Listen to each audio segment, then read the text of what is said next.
I'm Francille. Welcome to my trainer education series. Um, every time I find an exceptional trainer, I hire them. And in so doing, I have gotten to study the human body from a lot of different angles, modalities. And I was overjoyed when it clicked that every one of these modalities was teaching the same thing in a different way. This made a huge difference for my clients in their training, so I'm excited to share some things with you and to learn from you. Um, without further ado, the two things that I have found make an exceptional trainer are bedside manner and knowledge of the body and their body.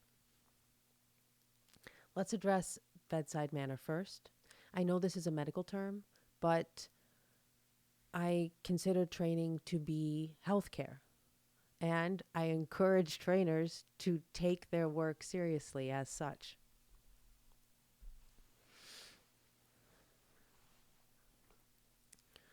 There are two things that if you get right, everything else will fall into place in terms of your bedside manner. Those are, I guess technically it's three. We'll do it as three, all right? Intra abdominal pressure. Your intra abdominal pressure needs to be higher than that of the client. Respiration rate. Your respiration rate needs to be lower than that of the client. Voice. Your voice needs to be in harmony with the humming noises of the world around you. Should we break those down a little bit? Okay. Um, you control it. You know how you throw a stone into water and it makes ripples? Okay. The environment in which you're working with the client is a pond. And whoever has the higher intra abdominal pressure and the lower respiration rate has more control over what size of stones they're throwing into the pond. So they're going to get to dictate what's going on in the environment. That's why I say if you get those two things right, everything else falls into place. And the reason it's like, are there really three things, is because the third is your voice. But your voice is very subject to your respiration rate and your intra abdominal pressure. So it almost isn't worth splitting into another thing, but we got to talk about it.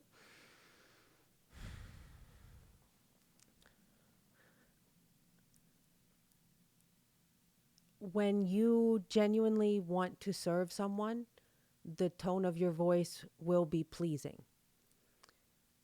But it is also worth paying attention to the humming noises around you and making sure you aren't speaking a half step or a step above the humming noises, because that dissonance is unpleasant for the people listening.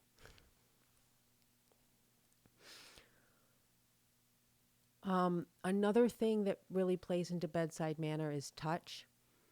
I've never had anyone be uncomfortable with my touch. And I think that's because I do those first three things that we just talked about. But also, I've seen some trainers who have clearly never been hunting or even just gone outside to try and feed the wild animals. And it shows because the demeanor you want is one when you're feeding wild animals. Like, it's not easy for people to come in and give up control of their body to another human. It's not easy. So I guess be nice is what we're saying,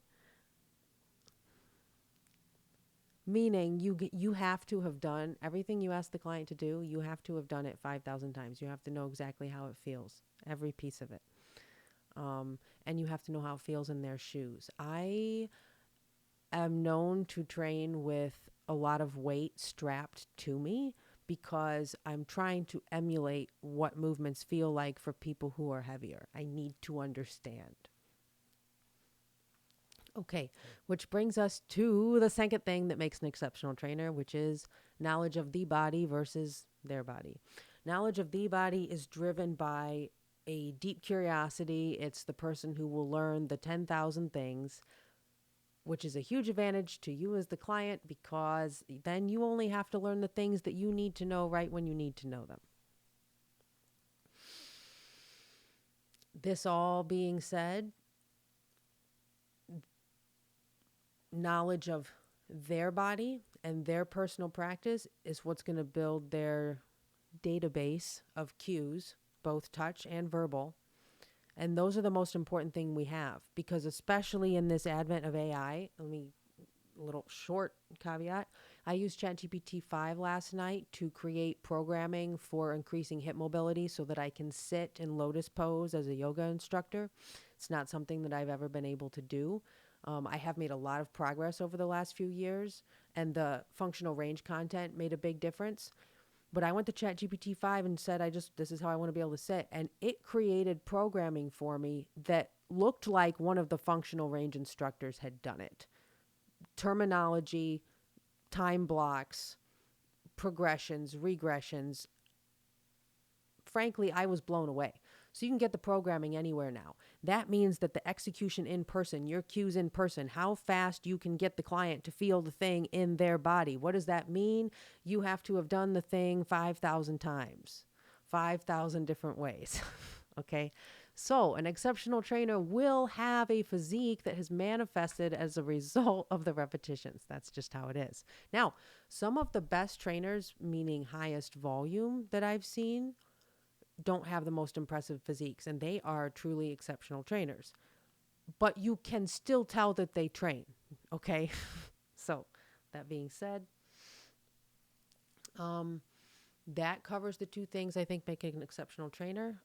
Please watch video number 2, and I will see you again today, starting with number 3, breaking down the movements in the assessment.